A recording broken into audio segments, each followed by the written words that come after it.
All right, welcome everybody to the May edition of the Key Ministries Disability Ministry Video Roundtable. My name is Beth Golick with Key Ministry. Catherine Boyle is here as well. Catherine, if you want to give a wave. And we are just so glad that so many of you have joined us today. So many of you know that during this whole time since COVID-19 shut down our buildings and our gatherings, did not shut down the church, but many of you know that Key Ministry has been hosting weekly idea shares. So these are every Monday at noon Eastern time. We've been doing it for 9 weeks now. And one of the topics, we're talking about how do we continue to, connect with families? How do we do ministry during this time? And how are we going to do reentry? And one of the topics that's come up quite a bit is how do we provide virtual respite for our families when we can't, be together in person? So whether you are, you've already figured this out, or if you are, thinking, I have no idea where to begin, what are the options? We wanted to gather you all together today, and so we can work through some of these ideas. So this is a conversation. We do want people to contribute. We want people to ask questions, to give us all ideas, tell us how it's going. So just unmute yourself at any point, and we'd be happy to hear what you have to say. So that being said, I'm going to go ahead and open it up.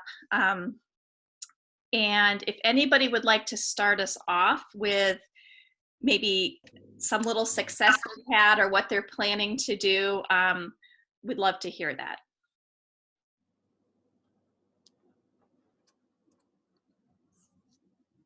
And if not, I'll call on people. I know a few of you have been doing some virtual respite. So, we have already over 40 people on this Zoom. So, we'll give a pause and let people unmute themselves if they want to start to contribute.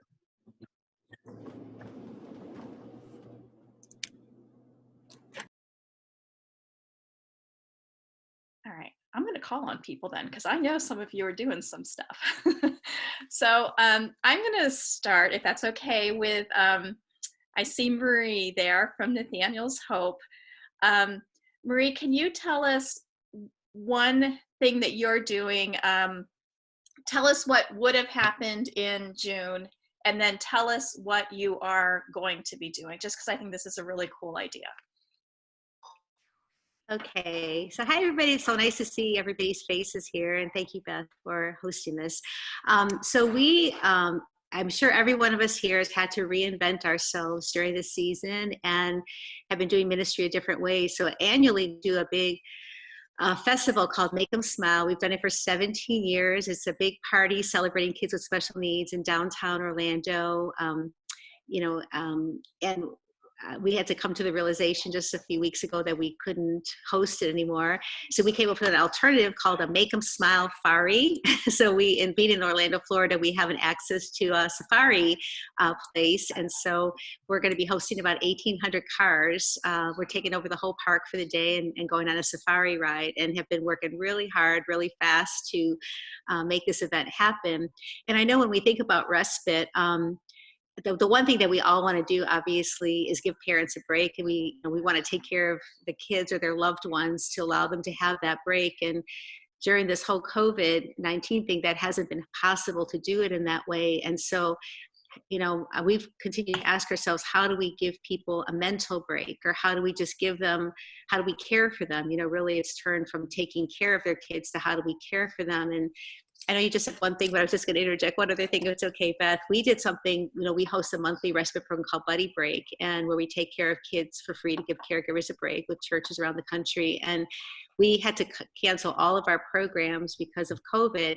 So we actually produced a virtual buddy break where we actually, our programs around the country submitted content to us and we edited together. We put together actually 3 children's programs that are called Virtual Buddy Break. And our programs around the country, what we encourage them to do was to watch this together and then do Zoom calls with their kids and or call them one-on-one. And that has been just a tool that we've tried to produce. And actually, it kind of went beyond. We have a children's hospital that now has picked it up to air on their regular channel through that, you know. But I mean, again, we can't take care of the kids, but we could love and support these families through doing that. Great, thank you. So, Marie, can you give us your website Y'all are in so trouble. we can check that out? Sorry, what was that? Yeah, sorry, my internet's not great today. Can you give us your website so that people can check that out? Sure. Our website is nathanielshope.org. That's NATHANIELSHOPE.org. That's our website, or we're also on the Facebook as well. Okay, great, thank you. And Catherine has put that in the chat. Let me draw your attention to the chat for just a second. For those of you who are able, I would love if you would put in the chat where you're from, like what state you're from, perhaps.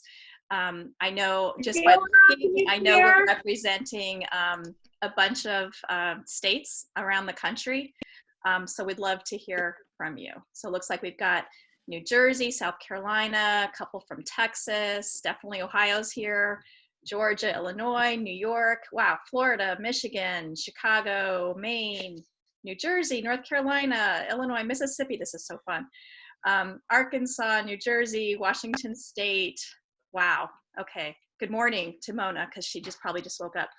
Washington State. Let's see. Oh gosh. Okay. Arkansas, New Jersey, Illinois, Virginia, Maryland, Kansas, Michigan. This is awesome. Thank you. Okay. So and you know, one thing that is to be noted, we're representing a wide variety of states, and we're all in a very different stages of, you know, quarantine or sheltering at home, safer at home, whatever you are being called by your particular state. And I think our churches are at very different phases of reentry. So, oh good, Allison from Pennsylvania is here. Allison, would you be willing to share what you've been up to? Because I know you've been trying out some really cool things. Oh, and before you do, so if you're watching this gallery view style, note that there are actually 3 pages of participants. So if you want to scroll to see who's speaking, just click on the left or the right hand side of your screen to scroll. But Allison, would you be willing to share with us what you've been up to? Absolutely. Hi everyone. So you probably tell that although I've said in the chat I'm in Kennett Square, Pennsylvania, I'm originally from the UK, and I have a heavy panting dog and a 6-year-old that keep running in and out, so apologies if it's a little too interactive. So following one of the key ministries ideas session on a Monday, I got talking with my respite coordinators, and we were able to host 2 family fun evenings, for want of a better word. It was an hour-long Zoom call, and we tried it out with our pastors and some volunteers to begin with, just to try and work out some of the logistics of going into breakout rooms, how long activities take. And I have to say that was really, really helpful, because a lot of the activities that we thought might take 10 minutes took 2. And we thought maybe they would need lots of resources already there, and in fact they didn't. It was more fun to go and get them during the sessions, so that was great. And then we shared it with our respite families. We had relatively low uptake. I think that was partly, it was the first weekend in May, and in Pennsylvania the weather had been a little bit iffy and it had just become beautiful, and this was at 4:30 on a Saturday afternoon, so I think kind of, for a lot of people it was more fun to actually still be outside, which is totally understandable.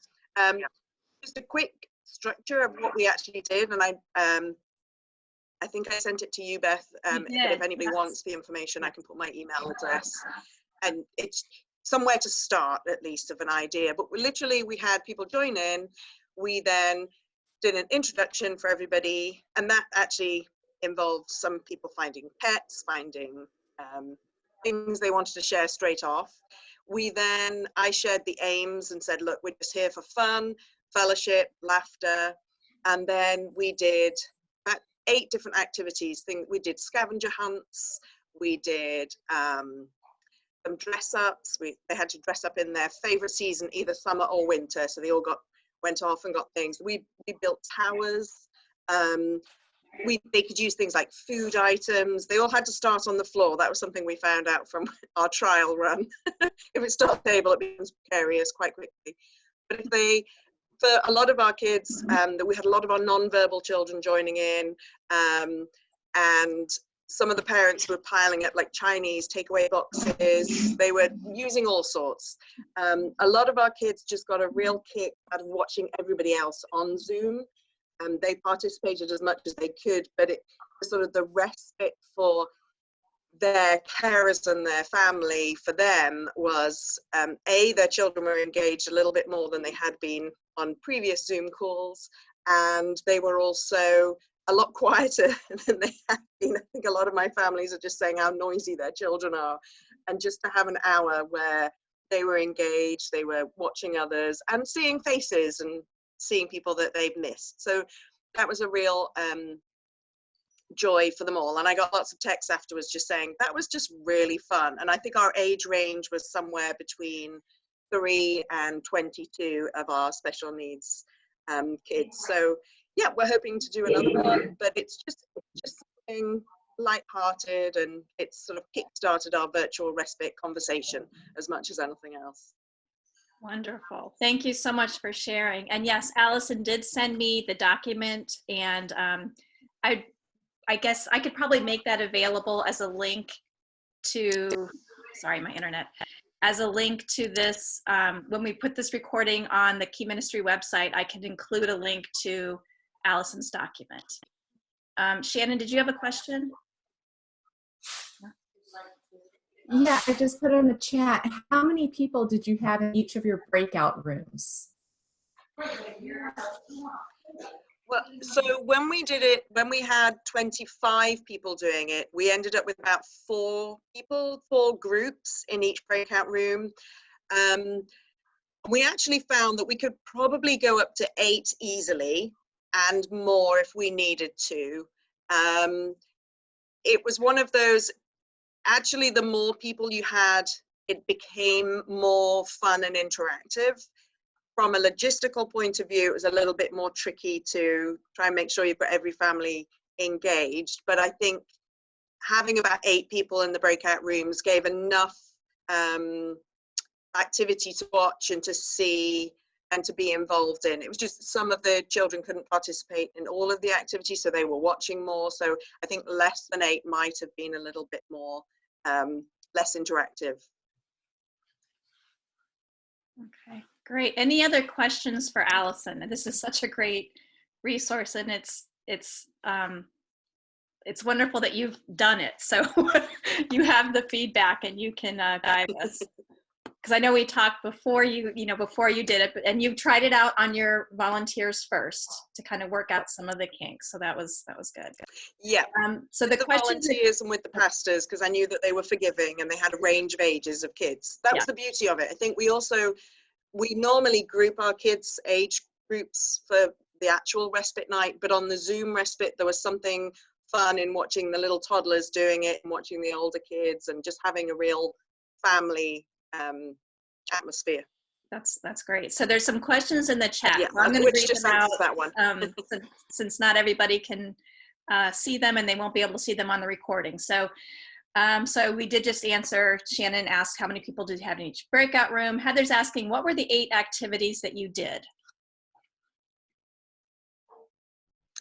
Off the top of my head, scavenger hunts, tower building, Simon Says, and that's because my little boy's called Simon, so we were indulging him. We had hunt for different objects. It was kind of scavenger hunt, but it was more specific objects that started with the letter, and then we put them together. So they had to find the 4 letters of hope, and then they found 4 objects that made the word hope. Then they did objects where they made them out of objects. They physically made the words on their carpet. Another one was the dress up. And then we did like a freeze of the families in their winter gear or in their summer gear. We had a quiz when we did the trial run. It wasn't really it wasn't as accessible as I would have enjoyed it. I put it out as a sort of precursor to the evening. If they wanted to then have a look at the quiz answers afterwards, you could do something like that. So there's a bit of a before and after, but during the actual activity, it didn't really work. And then we did a sort of show and tell of pets and favorite toys. So I think about the activities, there might have been another one that we had planned that we didn't get round to in the end. We ended up in the sort of breakout rooms for about 35 minutes. I think we were planning 25, but it was about 35 minutes. Somebody's asked about how accessible the scavenger hunt. I originally thought people would need activities there so children could get them, but actually they seemed more than happy to go find. We had things like find something red, find something with a star on it, find something from their birthday, find something from Christmas, find something that's over 10 years old. Very generic things. They found all sorts. But I think the scavenger hunt and the tower building and the dress up were their absolute favorites. They loved those ones. And they were definitely fun to share on the screen. Mm-hmm. Great. Just a show of hands, how many of you are using Zoom for any kind of gathering of any sort for families at this point? I'm just going to scroll through the screens here and take a look. So quite a few. Okay, great. Thank you for that. All right. Any other questions for Allison?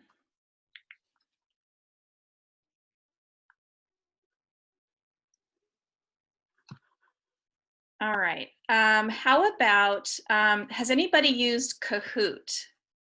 The game, the app Kahoot? And I'm looking for Bronwyn. Is she on here? She is, but she might not be on at the moment. Okay.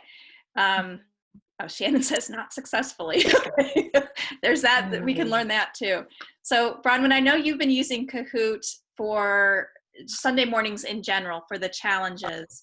Have you used it in a live setting yet?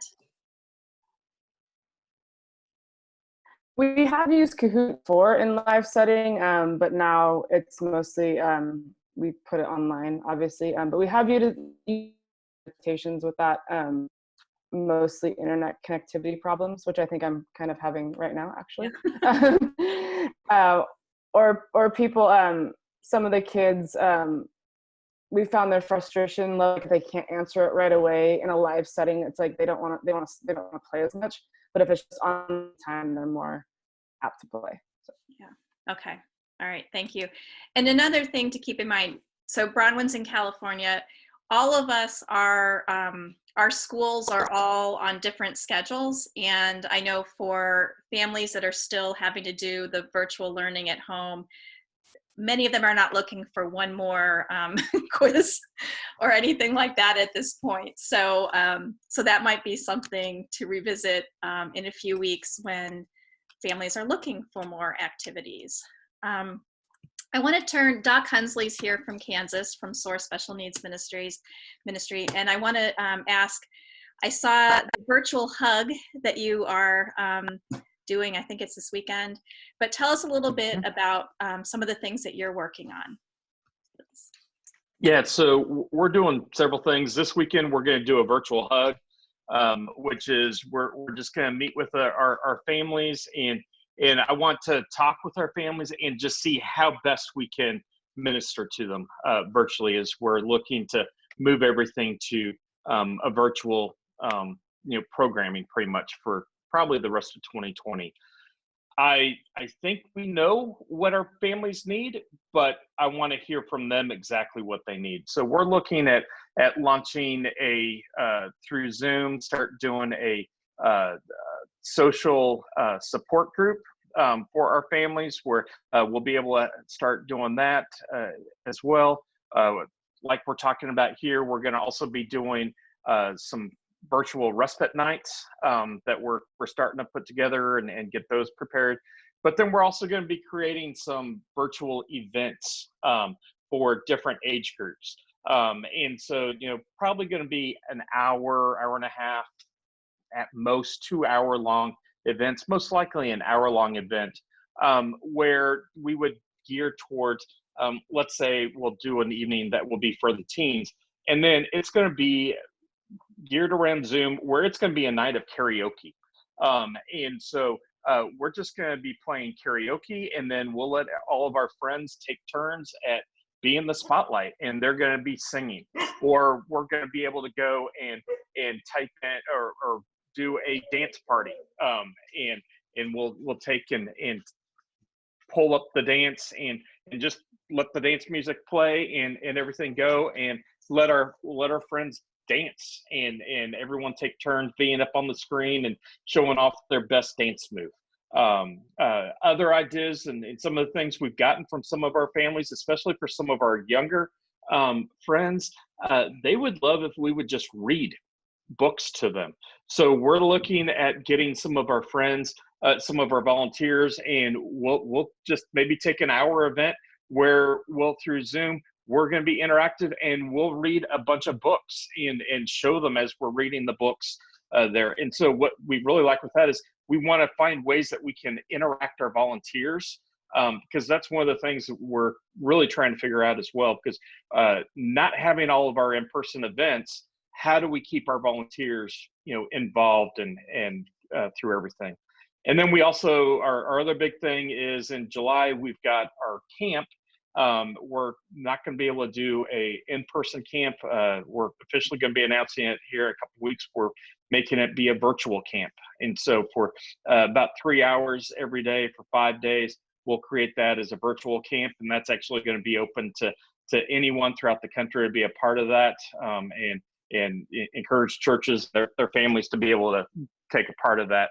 And what's going to be, how we're going to go with that is we're using curriculum. We're actually going to be using Ryan Wolf's Ability Ministries VBS curriculum, and then we're adapting that and tweaking it, adding a little bit more to it. We'll have worship and some other things as well. I'm talking with Tony and as well to see about getting Tony and Jacob Slider Fitness for special needs to do a part with us, to have a fitness component, exercise component in there. But just a time that would be fun, where we'll get as many individuals as possible to be able to do it. We're planning on doing that all through like YouTube, and have it be through playlists, so that families can do it as they want throughout the day.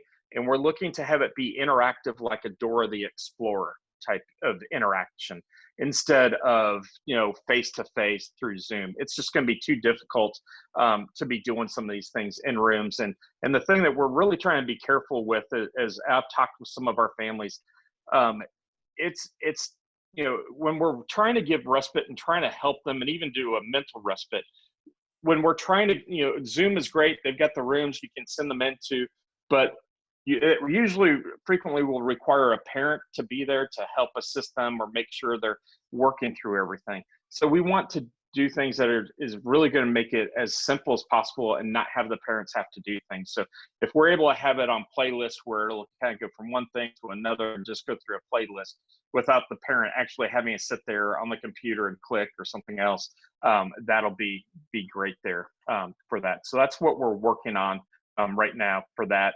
We should be getting more information up about that and registration going up. Hopefully the first week of June here. We're working hard at getting that all put together. And then we're trying to finalize that. So I think that's about where we are on that, but I'm trying to do a lot of other things. The other thing we're trying to, talk through, and there's just a lot of liability that we're trying to work out, but is actually doing in-home respite, sending a couple volunteers into a home.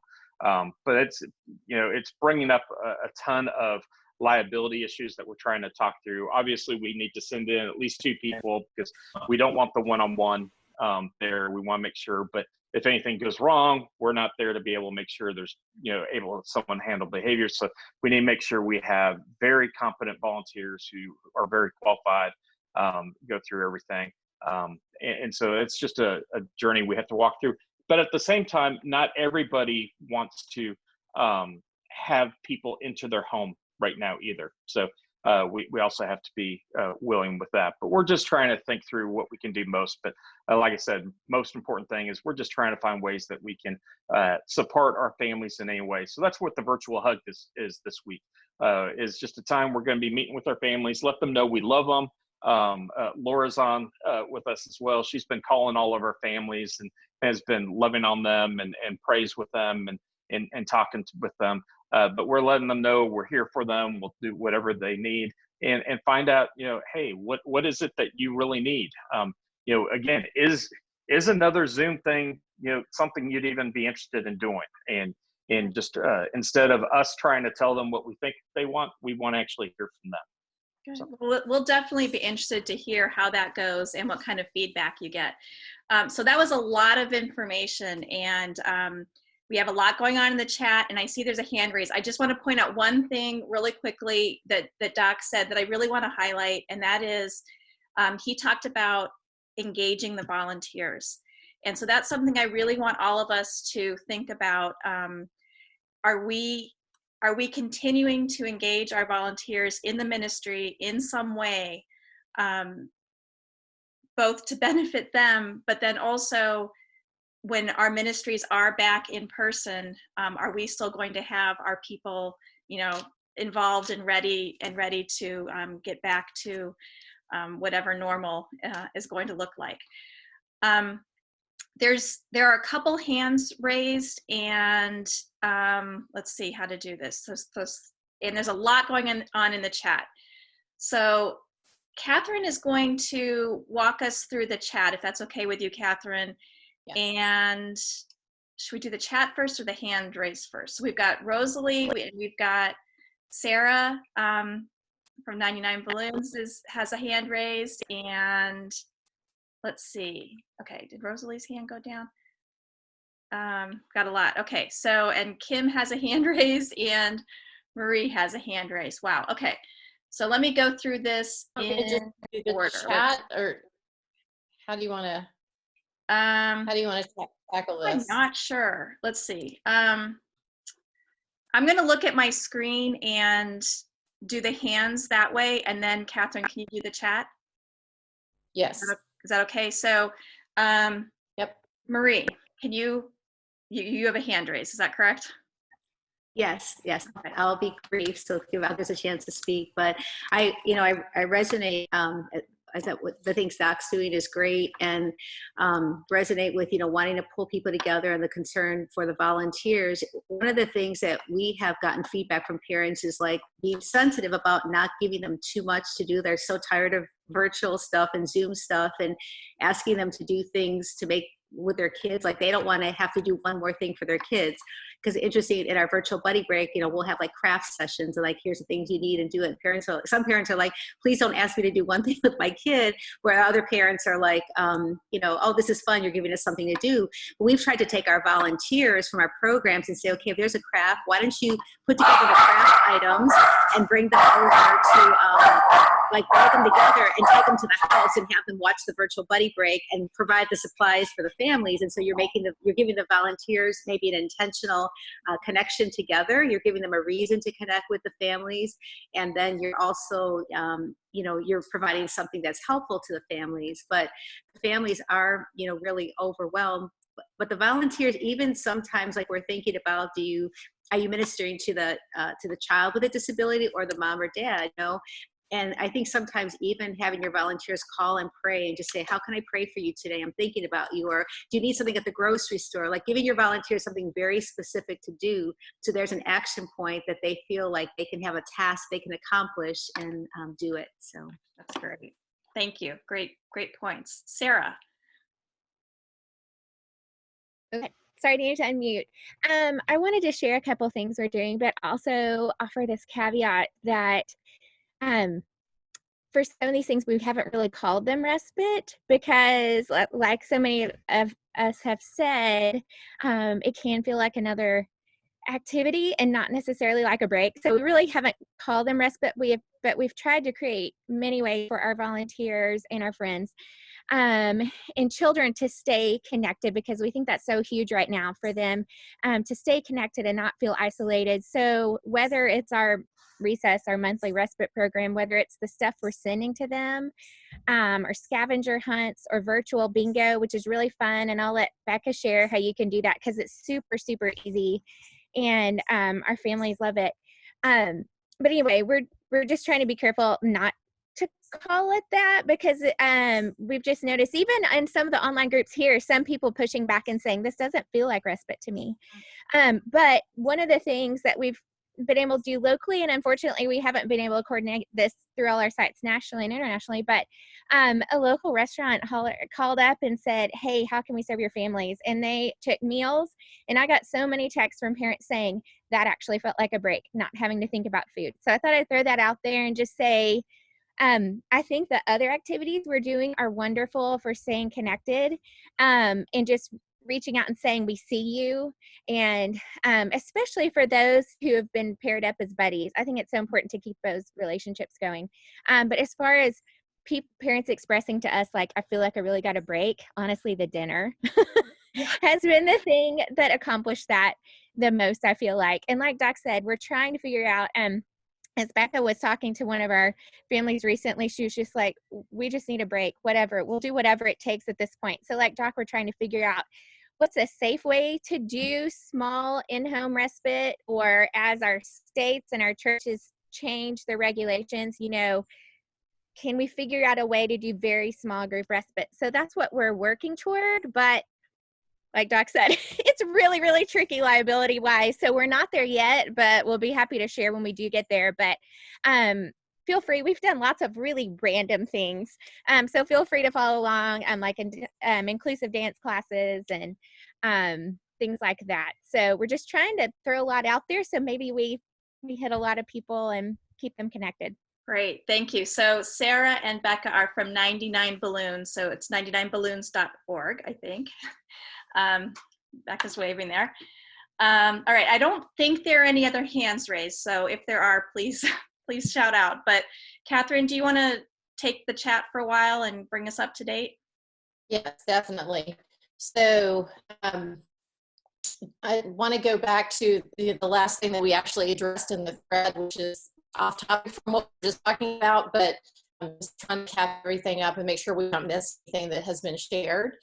So Michelle commented that some of the families that they work are still planning to do school during the summer, and so they're extending their parent care group during the summer via Zoom, and it'll be later in the evening on once a month at 8:15 p.m. So, all right, and then Michelle also said that they're doing camp in a bag and delivery to homes with a link to worship. So there's information in there about worship services and how to find worship services online. I think people would like to have information about that. So Michelle, if you don't mind posting a link to that, that would be great. And I haven't gone all the way through the comments. If you've done that, thank you. Bronwyn shared a link to Kahoot. If you can see it in the chat, the link is there at 12:22 p.m. But if you can't see it, it's kahoot.com, and you can go to link what is Kahoot, so you can see how people are using it to play online games. Let's see. Stephanie said, can you provide a link where you can stay updated on the camp? I think that was maybe Doc's camp. I think so. Okay. So if you provided it, I can't see it yet. He did. Yeah, sourcespecialneeds.com, and he provided it a little bit later in the chat. Okay. So Kim asked, has anyone successfully done in-home respite? There's obviously been some ideas about things that can be done. Do you want me to keep going, Beth, or do you want to have a minute to talk about let's just let's take a quick break here. We've talked about, people are thinking about doing some in-home respite. There's some liability issues. Doc made the great point, you would never send one person, always two. Has anybody successfully done in-home respite during this time? I know a lot of us have thought about it. Couple of hands, Beth. Jennifer and Heather have their hands up. Yes. Oh, great. Okay. Does anybody want to share what you did? Heather? I will. Okay, thanks. Yeah, we were trying to kind of overcome some of the obstacles of having in-home respite, and we found our weather is fairly pleasant here in Savannah, Georgia. Right now, until we get into like August, that's when it starts really heating up. But right now is a good time for a lot of families to meet in outdoor spaces, and right now, as long as you're not in huge groups, they're not going to say too much to you about it. So what we have been successful in doing is having families meet in parks, and then the family that is providing the respite is actually the one responsible for picnic lunches and things like that, and playing for a couple of hours. There are several parks here in Savannah that have like sprinklers and things like that, and so a lot of those areas aren't open, but the playgrounds to play leapfrog or just other tag or anything like that, to allow for kids to play, and just having a blanket out on on the ground and being able to play something that's like a stacking game or Legos or something like that has been huge. We've had families that have had to move during this, and there are families that are providing respite are able to meet with the family and then entertain the child for a couple of hours while the parents are able to finish up moving or cleaning up the apartment they're vacating and things like that. It's actually worked really well for us. In-home, would be optimal, but again, then you're trying to work out the 2-adult rule and that kind of thing, and that doesn't always work. But we have lots of beautiful places around here, and sometimes it's just going on a scavenger hunt on their own property, just as long as they're outside while the parents can actually be inside doing something. So that's been very helpful. Great, thank you. So let me make sure I'm hearing this correctly. Are there families that are providing the respite for families? Yes. Okay, all right, that's great. So that involves maybe they have kids the same age as the child. Yes. Okay. That's right. Okay. We just posted I posted a link asking if you would like to help or you needed help. And we had an overwhelming number of people that would like to help. So that's how we paired the families. They weren't necessarily the person with their buddy or their friend with their buddy. It was more people who provide help for us during our Parents' Night Out events. So. Great, thank you. All right, Catherine, you want to see what else is going on in the chat? Sure. So all fabulous ideas, especially making use of outdoors where that's possible. Bronwyn next asked a question about how we can use the facility to host individual families or small groups instead of being in a home. So is anybody doing that sort of thing where you're actually using your church facility indoors in some way yet, or do you have plans for that coming up? And again, this is one that might really depend on your state and what your current guidelines are. I know I'm in Ohio and we're still at 10.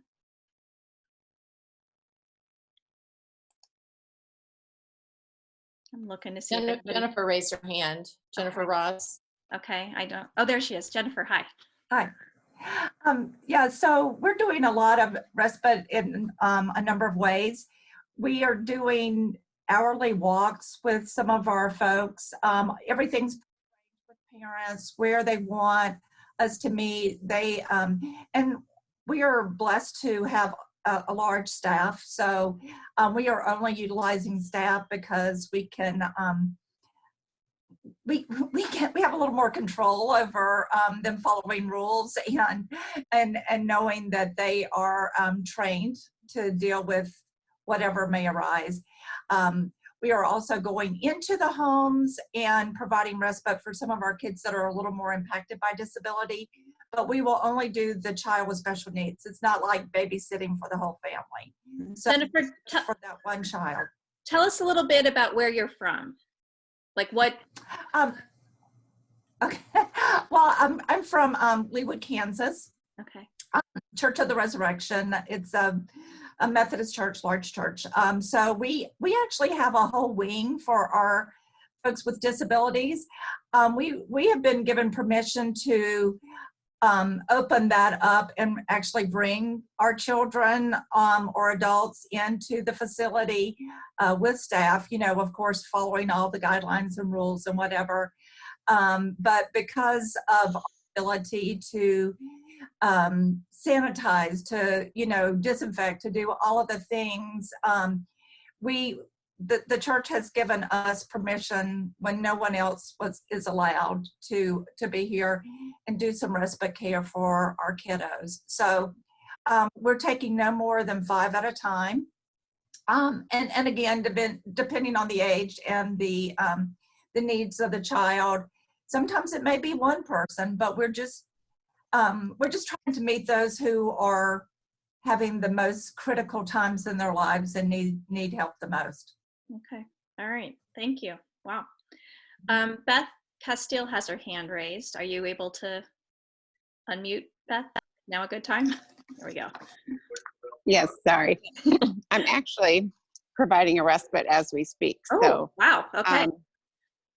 Our church has a community center across the street from our church facility. And I am a smaller ministry, so I service about 50 families. But those families who are ready to open up and who desperately need a break, I have been able to do one family at a time with myself and another volunteer.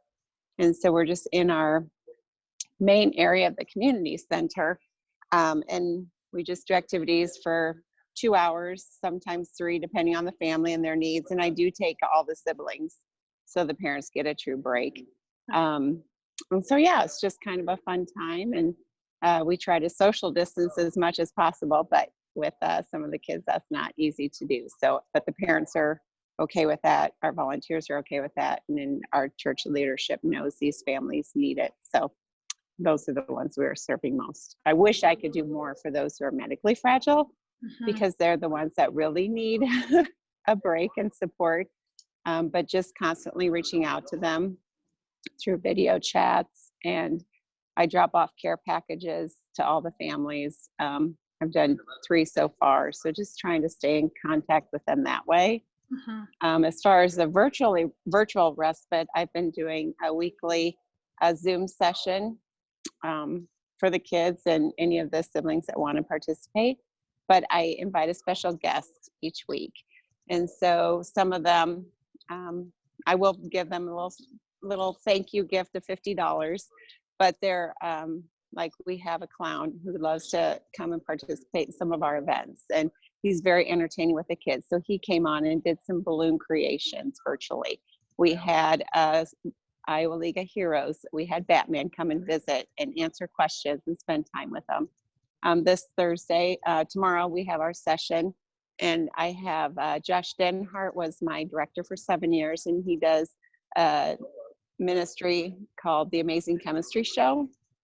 And so I paid him to make a little video of him doing a presentation. So it'll be a 40-minute show that the kids will be very engaged in. So just trying to think outside the box how I can get other people to come and help provide entertainment or a break for the parents through these Zoom sessions. Great, thank you, thank you. And I am like thinking of Sarah's comment that it's not, maybe that's not actual respite for the families, but it is a little bit of a break and, you know, an activity, and how cool that you're able to provide actual physical respite as well. So thank you, Beth, for sharing. I don't see, oh, Maria, is your hand raised? I just had a question I wanted to add, because it seems like as everybody's talking about like doing the respite, which is awesome, a lot of it is like one-on-one, or you're seeing that ministry is changing. Like I know for us, we've been thinking about the fact that moving forward the next 6 months, it just might look differently. It might not be the big programs coming together, but it might be more like the house churches are coming together in smaller groups or doing creative things, you know, like the walks or the gathering like one family to a few volunteers or something. It seems like almost we have to think about ministry in a different way rather than a large program of bringing all these families and, you know, people together like that. Yeah, that's true. And these are, well, we'll keep talking, but these are we are not going to finish these discussions today. I can already tell you that. So this is something Key Ministry will continue to host these forums so that we can continue to learn from each other and help each other and encourage each other as we, you know, as our ministries evolve through this whole period of time. All right, there's more hands raised and we still have more in the chat. So let me see whose hands are, or maybe those are, Beth, do you have another thing or is your hand just still up? I think maybe her hand is still up. Sorry, still just up. Okay, still just up. Okay, cool. All right, in that case, Catherine, you want to take us through some more of the chat, please? Kim Coakley raised her hand. So Kim, do you have a comment that you'd like to make or question? There we go. Now you can hear me. Yeah. I wanted to address something someone had talked about, getting the volunteers more involved. And this is still very virtual, but I want to make a chart and have assign a volunteer to a family and ask them to reach out to them weekly through texts or emails or mailings, and give them a script in case they're not, you know, they can say what they want, but if they need a script, some might feel insecure without a script. And then I just would need to follow through like once a month with the families instead of constantly trying to keep up with all of that, and also help to meld the families and the kids, because what I would really like to see is the interweaving of the families with the typical families so that they can be a constant support for them. And then we also know how you become a better person when you're with these families. And so there's that added benefit of the congregation being more involved in their life. And I also just wanted to share that we've tried a lot of online different things, and the ones that we've found to be most successful, they love mailings. I mailed a birdhouse kit that the kids loved, and I think that provided a little bit of a break because the kids were involved with it. And I also just wanted to let you know about a book I sent the moms on Mother's Day that has really been a hit. It's called Eat, Sleep, Save the World. Maybe you've heard of it, by Jamie Summers, and it's really been a great book. So you might want to check it out. Thank you. We have done Zoom meetings for our dads. We've actually, since this has started, have started a support group for our dads, which is really very exciting. And then we have one for our moms, and we held off on Zoom for the kids, but when we did, it was a big hit the first time and not so much the second time. So I think their cups are pretty full of Zoom. So these, like some of these ideas, we definitely want to continue talking about on our idea shares and other things, because, you know, supporting the dads, and we talk about things like support groups for the moms or the dads. So we will continue these discussions for sure. Catherine, you want to hit the chat? Sure. There's been a lot of back and forth, and a couple of people have asked about how are you caring for the family, not just the child with special needs, but maybe the siblings. And then a couple of questions about meal delivery, what kind of cost you're looking at, how you're making sure there's no allergies, that sort of thing. So anybody who's done that sort of thing want to chime in on, how you made decisions about, food delivery, and then also anything that you've been doing for the typical siblings. I'll speak to the meals. Yeah. Typical ministries, I should say, not typical siblings necessarily, because that's already kind of been addressed, but typical ministries in this time. So I think Michelle, if you can speak, and then Becca, do you want to go next? I think I saw your hand raised. Okay, Michelle. Sure. So we have been providing meals for our families, and the first thing we did is we worked with a local restaurant and did a spaghetti meal. They were able to do a gluten-free option. So think through your family's dietary restrictions and needs. For those families that had a lot of diet restrictions, we ended up just doing a $30 Visa gift card and mailed that to them with a note saying, hey, we were blessing all our special needs families with a meal. Use this for that purpose. And those went over huge. The other thing we are doing, and it's going to happen, I think.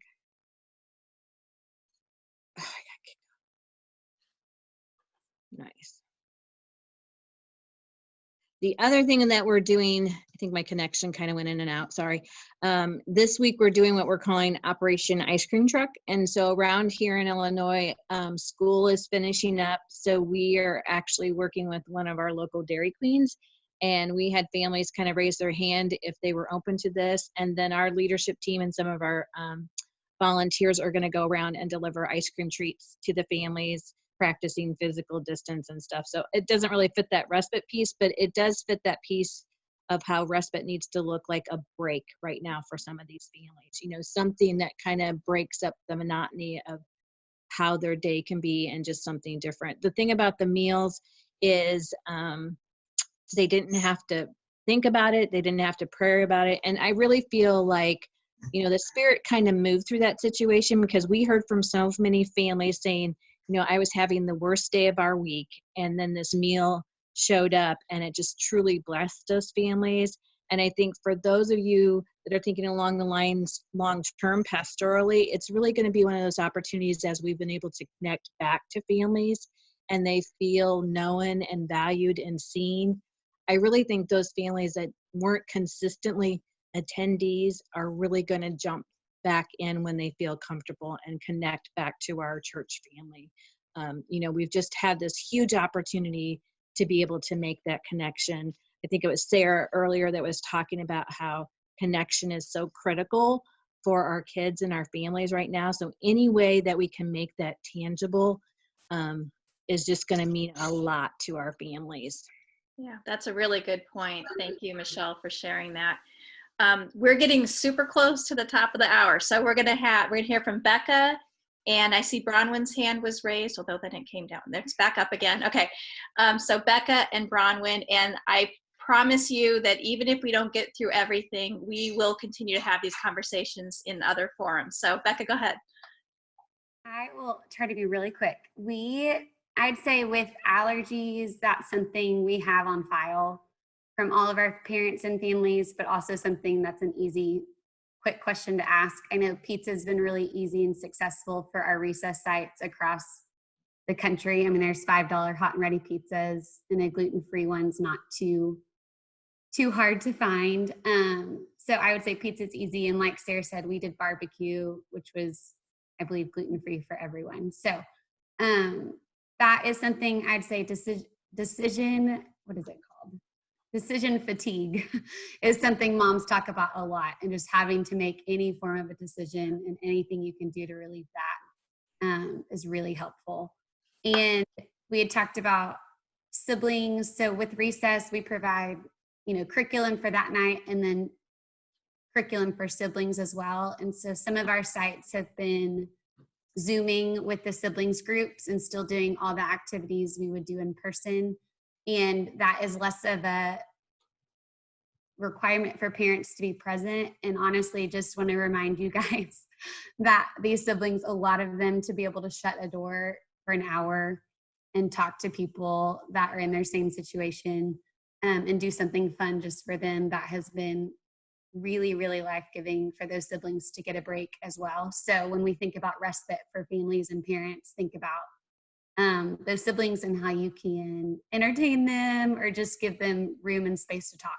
So, and I put the bingo link. Yes. I was just gonna say that. Yeah. So a lot of people are interested in the virtual bingo that 99 Balloons has been doing. So it's myfreebingocards.com. And also again, 99balloons.org, right? You guys are .org, right? So you can reach out to Becca and Sarah there for more info. If you have questions about the specifics, I have all the bingo stuff typed up, and I'm happy to share if anyone's interested. Nice. All right, Bronwyn, what do you have? I say for the meals, for some of our families with more extensive allergies, we just did pasta and bag salad instead of the pizza. And a lot of parents said, my kids just like noodles. Like, they just love to eat noodles. So just even having noodles already cooked, like delivered at my door, was helpful. And I'm like, okay. So that's what we did. It was like brown rice, pasta, like super easy. So great. Thank you.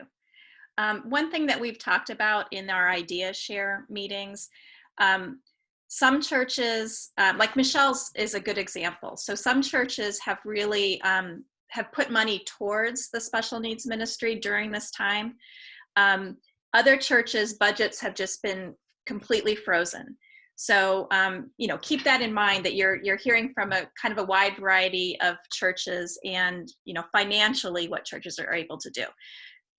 Keeping that in mind, though, there are a lot of things that we can continue to do for our families that have no cost associated with them. Reaching out by phone and email, text, whatever, there's no cost there. All right, we have 4 minutes tops.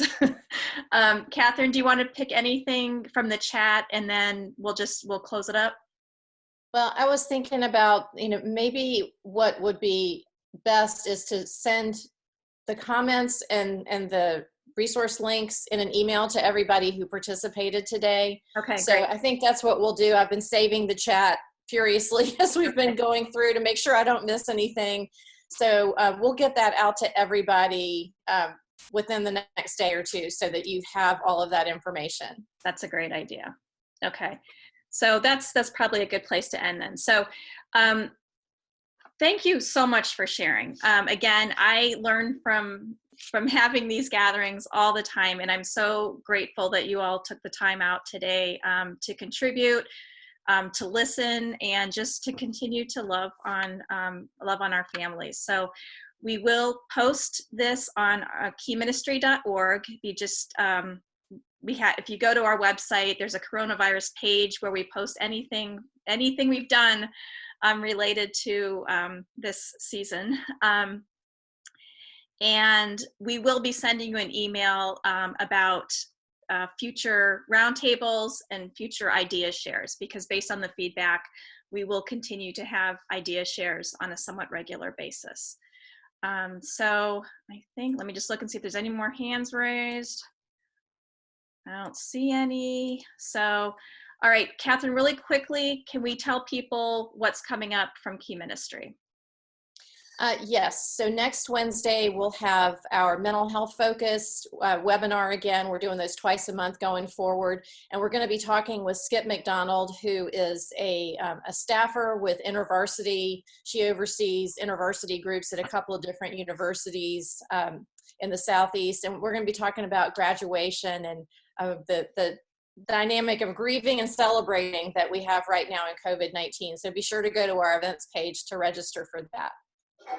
And then the following Wednesday, so that would be the first Wednesday in June. So the first Wednesday of each month, we're doing a parent-focused topic. And so this June 3rd it's called, I think, Safe Summer Travel. And we have a couple of parents that would have been speakers at Inclusion Fusion Live. And they're going to talk about kind of what they're planning for their families, and kind of what just some of the ideas and concerns and that type of thing are. And again, if you go to keyministry.org/events, you can register for those and see what we have coming up as far as idea shares and other forums just like this one. So, all right, there's 63 messages that I haven't even read yet. So that's how much we need to continue these conversations. All right, well, thank you again, everybody, and we will see you on the next roundtable.